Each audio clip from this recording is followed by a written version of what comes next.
V Slovenski demokratski stranki pozivamo vse, da v nedeljo odidejo na referendum in glasujejo proti zakonu o malem delu. Ocenjujemo, da je zakon slab, ker bo pomenil kar nekaj korakov nazaj, tako za ženske kot tudi za upokojence in študente. Pri upokojencih se lahko vprašamo, zakaj ministrstvo predlaga tak zakon in upokojence ponovno pošilja na delo.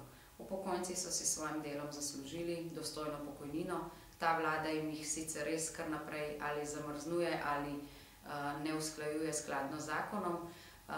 Na ta način bodo imeli alibi, saj če imate nizko pokojnino, pojdite še malo delati. Mi se s tem načinom ne strinjamo in smo zato proti.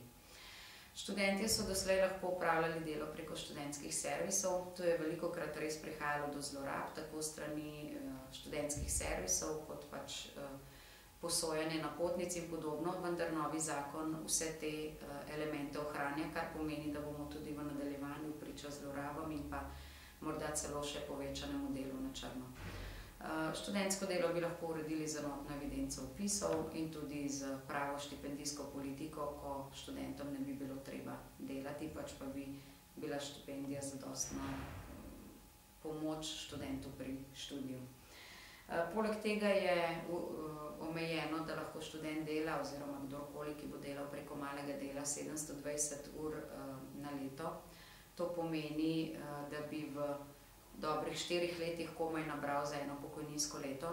Poleg tega se znesek, ki ga bo zaslužil preko malega dela, ne všteva v pokojnino, torej pomeni študentsko delo pri najnižji ali katerikoli postavki nič evrov v pokojninski blagajni.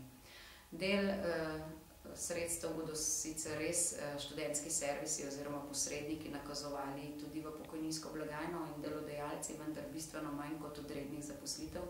Zato ocenjujemo, da je prava pot poskrbeti za redna delovna mesta, zaposliti mlade ljudi, ki bodo potem vplačevali v pokojninsko blagajno. Zakon je slab tudi za ženske. Po izkušnjah iz Nemčije kar 2/3 malih delavk so ženske.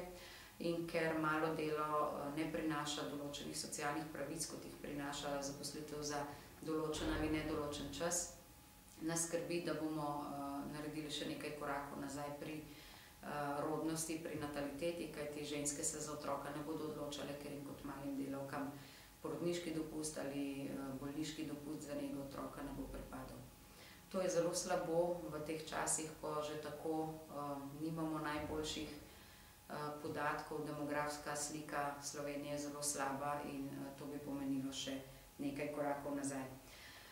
Mi ocenjujemo, da bi morala vlada nameniti veliko več energije v nova delovna mesta, mlade ljudi zaposliti in jih tudi čim prej spraviti na trg dela in tudi med vplačnike v pokojninsko blagajno, ne pa da po eni strani silimo starejše upokojence, da na tak način odžirajo delo svojim otrokom in vnukom.